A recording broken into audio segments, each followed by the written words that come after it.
Aujourd'hui, je vais vous montrer comment on a généré 25 devis en l'espace de 30 jours pour un couvreur en utilisant la publicité sur Facebook. Comme vous pouvez le voir sur mon écran, on était sur la période du 17 janvier 2025 au 18 février 2025.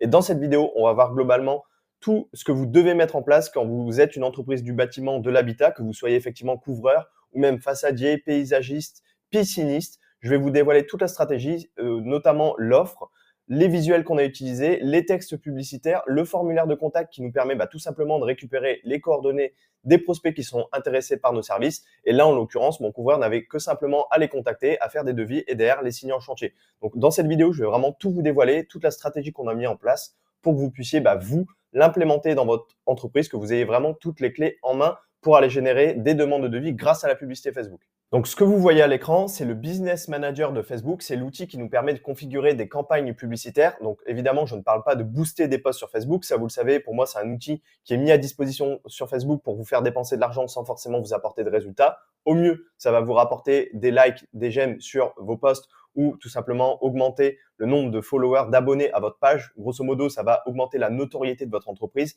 mais c'est pas une réelle stratégie publicitaire qui va vous permettre vraiment de générer des demandes de devis. Là, ici, on est vraiment sur une vraie stratégie publicitaire avec des visuels, avec des créatives, avec une audience ciblée, avec une offre qui va justement nous permettre d'aller générer des demandes de devis, d'attirer des gens qui sont potentiellement intéressés par nos services. Donc, comme vous le voyez, on a fait une campagne de nettoyage de toiture et de gouttière. Pour être honnête avec vous, on s'est focalisé essentiellement sur le démoussage.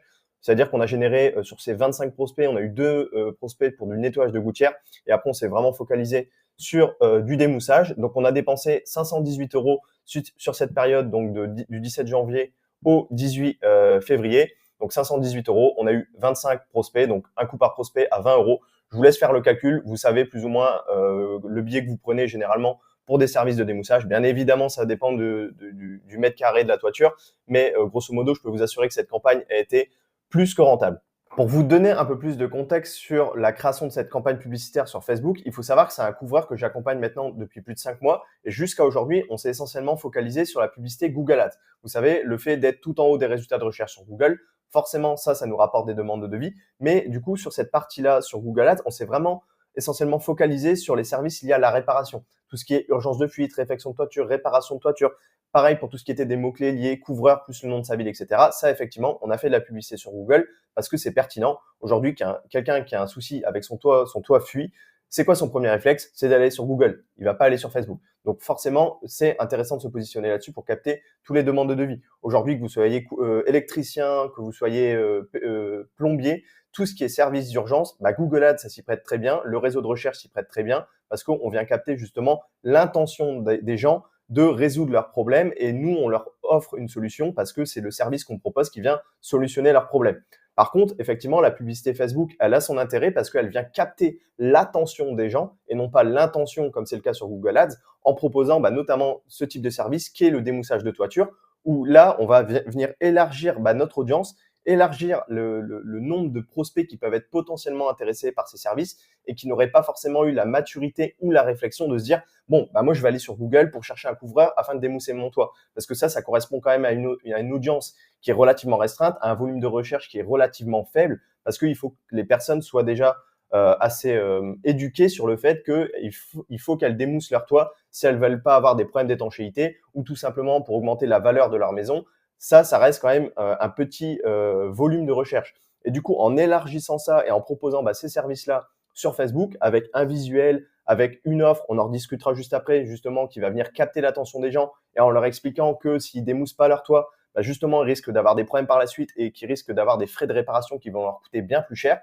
On s'adresse à une audience beaucoup plus large et si vous faites les choses correctement, ça nous permet d'avoir des très bons résultats et bien souvent d'avoir des coûts par prospect qui sont inférieurs à la publicité Google. Alors, je dis pas, la publicité Google fonctionne très bien pour du démoussage de toiture. Ce que je dis, c'est que le fait de faire de la publicité sur Facebook, ça vient élargir la quantité de potentiels prospects qui peuvent être intéressés par ces services-là et qui n'auraient pas forcément été sur Google pour aller vous chercher. Et aujourd'hui, le fait d'avoir fait cette publicité, on a voulu tester ça sur Facebook pour voir effectivement ce que ça donnait. Et vous l'avez vu, on a pu avoir ces prospects-là pour 20 €. Maintenant que je vous ai montré les résultats qu'on a obtenus et qu'on a posé le contexte, je vais vous montrer concrètement comment j'ai généré ces 25 devis en l'espace de 30 jours et on va commencer par discuter de l'offre. Il faut savoir que l'offre, c'est la base d'une campagne gagnante. En fait, l'objectif de l'offre, ça va être de donner une solution immédiate à un problème précis et surtout de faire en sorte que les gens se disent OK, je dois choisir ce couvreur-là parce que X, Y, Z. Pourquoi vous plutôt qu'un autre? Ça, c'est l'objectif de l'offre, justement.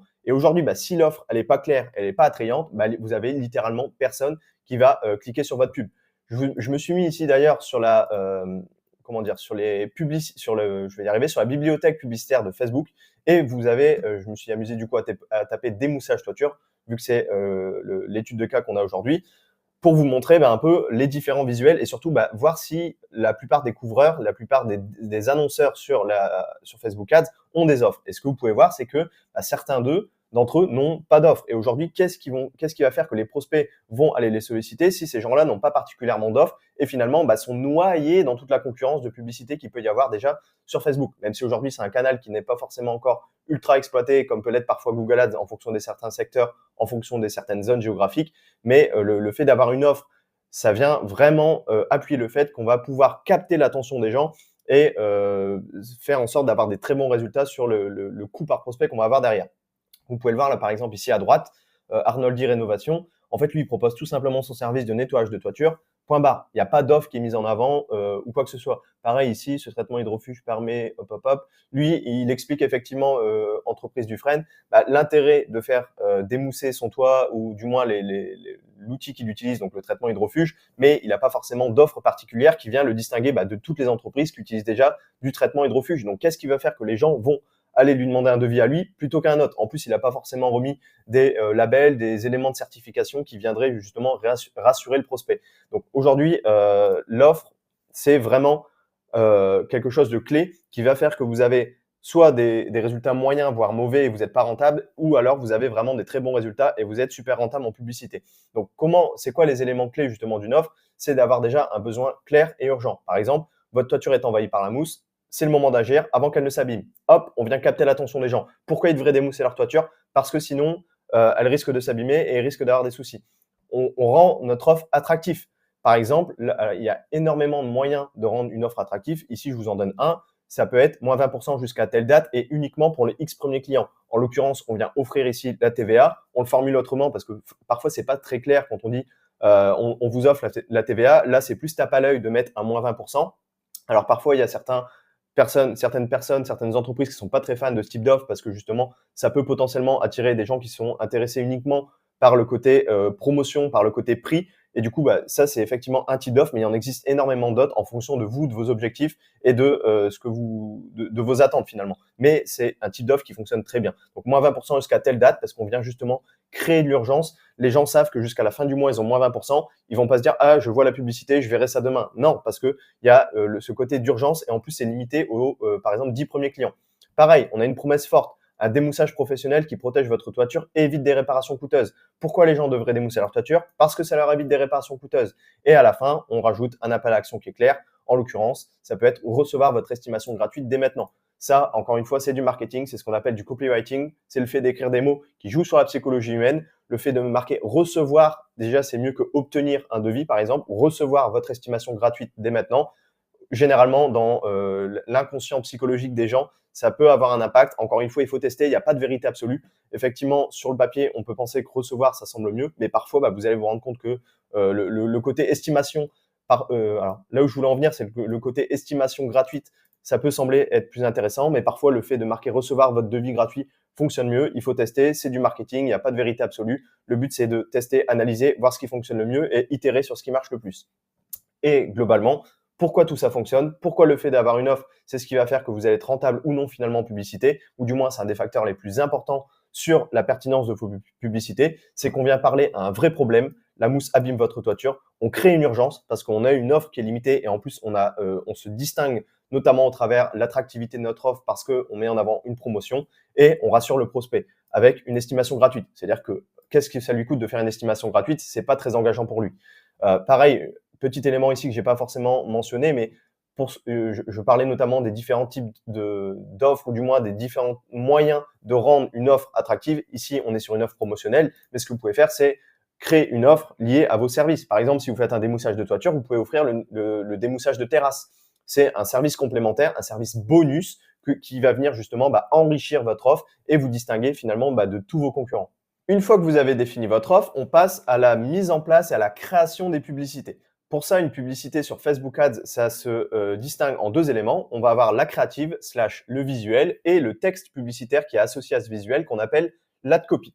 Alors, le premier élément, ce que vous voyez à l'écran, c'est ici la créative publicitaire. Alors, ne la réutilisez pas, c'est un simple exemple pour vous montrer un peu comment ça peut se présenter, même si vous avez pu le voir sur la bibliothèque publicitaire Facebook. Vous tapez le nom de votre service que vous voulez mettre en avant et vous voyez tous les visuels qui sont faits par vos concurrents. Donc, ce qu'on a fait ici, c'est qu'on revient mettre en avant l'offre, moins 20% jusqu'à la fin du mois. On vient aussi mettre des éléments de réassurance, par exemple 5 étoiles avec 32 avis. On vient remettre la localisation par exemple, si on intervient, je sais pas moi, Angers et aux alentours. Ça a deux intérêts. Ça vient filtrer déjà pour capter l'attention des gens, parce que les gens qui habitent à Angers et qui voient une publicité où c'est marqué Angers alentour, ils sont plus susceptibles de cliquer. Et ça vient aussi filtrer les gens qui pourraient potentiellement voir vos publicités et qui sont hors de votre périmètre d'intervention.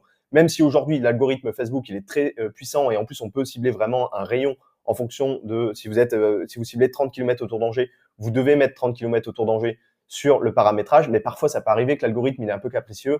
Il y a des personnes qui sont hors zone qui vont voir vos publicités parce que peut-être qu'ils sont passés sur Angers et finalement ils sont partis chez eux et du coup ça arrive que l'algorithme fasse des petits couacs là-dessus. Le fait de me remarquer ça, ça vient davantage les filtrer. Et sur la fin de cette créative, on remet un appel à l'action. Recevez votre estimation gratuite qui viendra lui montrer le petit bouton en bas où les gens vont pouvoir cliquer sur profiter de l'offre, obtenir le devis, etc. Ça, c'est un exemple de visuel. Le but, c'est de varier les angles marketing, de varier les visuels, de varier les images pour laisser à l'algorithme voir ce qui fonctionne le mieux. C'est-à-dire que lui, il va dépenser de l'argent sur vos différentes créatives. En fonction de ça, vous allez être en mesure d'analyser les retours que vous avez, combien vous payez vos prospects en fonction de telle ou telle créative, de couper les créatifs qui fonctionnent le moins pour réallouer votre budget aux créatifs qui fonctionnent le mieux, voir quel angle marketing a le mieux performé pour justement refaire d'autres créatives avec ce même angle marketing pour, encore une fois, faire plus de ce qui fonctionne déjà le mieux. Et c'est comme ça que justement, on a des campagnes publicitaires rentables. Donc voilà globalement comment ça se présente sur la partie visuelle, la partie créative de Facebook. Alors ça, effectivement, ça demande un minimum de créativité, mais n'hésitez pas à vous inspirer de la bibliothèque publicitaire Facebook, de regarder un peu ce que font vos concurrents. Ça vous donne des idées et derrière, vous pouvez aller faire vos créatives. Pour ça, vous pouvez utiliser un outil qui est gratuit, ça s'appelle Canva et honnêtement, ça fait largement le travail pour faire vos visuels. Et chaque visuel va être associé du coup à un ad copy qu'on appelle du coup c'est le texte tout simplement publicitaire qui sera au-dessus de l'image. Moi, j'aime bien quand je rédige mes ad copy utiliser une structure qui s'appelle AIDA, c'est-à-dire attention, intérêt, désir, action. Donc, on vient capter l'attention des gens. Par exemple, habitant de Angers, on capte l'intérêt. Actuellement, moins 20% sur le démoussage de toiture. On crée du désir. Attention, si vous ne démoussez pas votre toiture, vous risquez d'avoir des frais coûteux par la suite, etc. On crée du désir avec plusieurs éléments. Et à la fin de ce texte, on vient mettre un appel à l'action. Demandez tout de suite, demandez dès maintenant votre estimation gratuite. Attention, offre limitée aux 10 premiers clients jusque telle date. Ça, c'est une structure que moi, j'aime beaucoup, qui fonctionne assez bien en marketing de manière générale pour tout ce qui est texte publicitaire. Donc, vous voyez un peu la stratégie qu'on a pu utiliser avec le couvreur pour qui on a généré 25 devis en 30 jours. On a fait plusieurs créatives, on a fait différents ad copy, différents textes publicitaires. On a donné tout ça à Facebook et ensuite Facebook, lui, va mélanger tout ça. Il va tester différents textes avec différentes créatives pour voir globalement ce qui fonctionne le mieux. Et derrière, ça nous permet de récupérer des informations et d'analyser pour ensuite justement sortir déjà de cette phase d'apprentissage au début quand on lance des publicités pour derrière rentrer dans une phase d'optimisation et aller chercher un meilleur retour sur investissement. Voilà globalement pour ce qui est de la partie texte et visuel. Si jamais de toute façon vous avez des questions, n'hésitez pas à me les mettre en commentaire, mais je pense avoir dit la majeure partie des éléments importants qui vous permettent d'avoir des résultats. Une fois que ça c'est fait, qu'est-ce qui se passe quand quelqu'un va venir cliquer sur notre publicité? Ils vont atterrir sur un formulaire de contact. Alors il y a deux écoles, ou du moins il y a deux manières de faire la publicité. Soit vous testez avec une page d'atterrissage, c'est-à-dire que quand quelqu'un clique sur votre pub, il va sortir de Facebook et il va atterrir soit sur votre site web, soit sur une page d'atterrissage / une landing page, et là vous allez récupérer ces informations. Soit vous utilisez le formulaire de contact intégré sur Facebook. Il n'y a pas de vérité absolue, il faut tester, voir ce qui vous coûte le moins cher. Quand je dis vous coûte le moins cher, c'est voir si la LP ou si la page d'atterrissage ou le formulaire de contact, lequel des deux vous rapporte des coûts par prospect le moins élevé et voir un peu en fonction de ce qui marche le mieux, vous faites plus de ce qui marche le mieux. Là, je vous ai mis l'exemple avec le formulaire de contact intégré Facebook. Voilà globalement comment ça se présente. Les personnes vont cliquer, comme on l'a vu au-dessus, sur notre publicité. Ils cliquent, ils atterrissent sur ce formulaire de contact Facebook. Donc, ça ne les fait pas sortir de Facebook, ils restent sur Facebook et ils vont voir ce type de formulaire. Complétez vos informations pour bénéficier de moins 20% sur le nettoyage de votre toiture. Nous prendrons contact avec vous d'ici 24 heures. Et là, on vient rajouter des questions. Ces questions, elles ont pour intérêt de venir discriminer les gens. Parce qu'en marketing, on a le droit de discriminer les gens, ou alors on peut appeler ça aussi des questions de qualification. Ça va nous éviter d'avoir des touristes ou tout simplement des prospects qui sont non qualifiés en sortie. Donc là, typiquement, pour notre offre de démoussage de toiture, qu'est-ce qui peut être pertinent pour nous comme question? C'est déjà de savoir si les gens ils sont propriétaires d'une maison. Oui, non.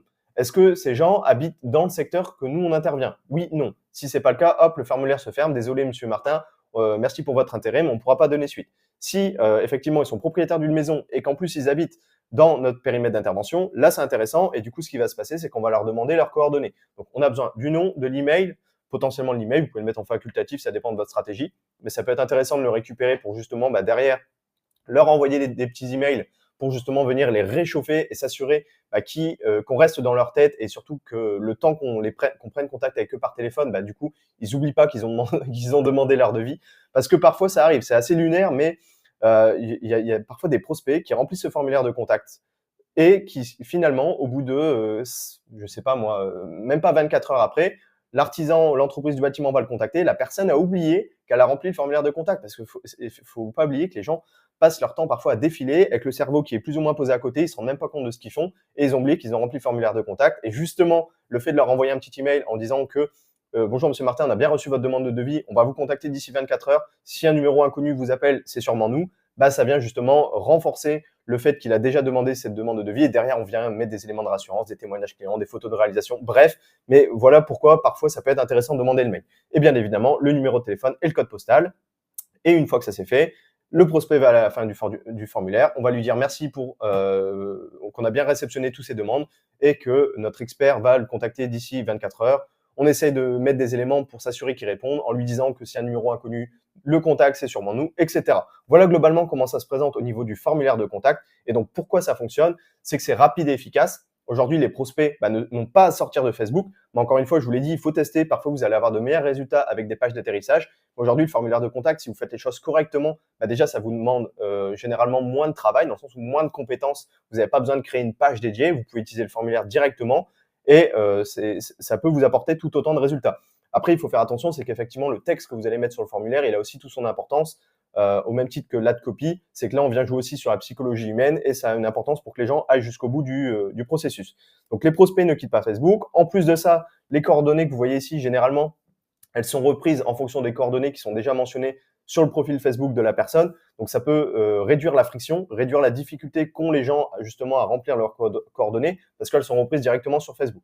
Et ça vient aussi filtrer automatiquement les mauvais leads avec des questions de qualification. C'est ce que je vous disais tout à l'heure, c'est qu'en sortie, nous, ce qu'on veut, c'est avoir des gens qui sont qualifiés, qui sont réellement intéressés par nos services, qui sont dans notre zone d'intervention. Et ces questions, justement, elles viennent filtrer tout ça. Voilà globalement la stratégie qu'on a mis en place pour obtenir ces 25 devis en l'espace de 30 jours. Si jamais c'est une stratégie qui peut potentiellement vous intéresser ou vous êtes tout simplement curieux de voir si ça pourrait être intéressant pour votre entreprise, vous avez un lien en description, vous pouvez réserver un appel avec moi, c'est entièrement gratuit. Dans tous les cas, vous ressortirez avec un audit complet de votre présence en ligne, donc n'hésitez pas. Et si jamais cette étude de cas vous a plu, si vous en voulez davantage, n'hésitez pas à liker cette vidéo, à vous abonner à cette chaîne et je vous dis à la prochaine, c'était Quentin, ciao.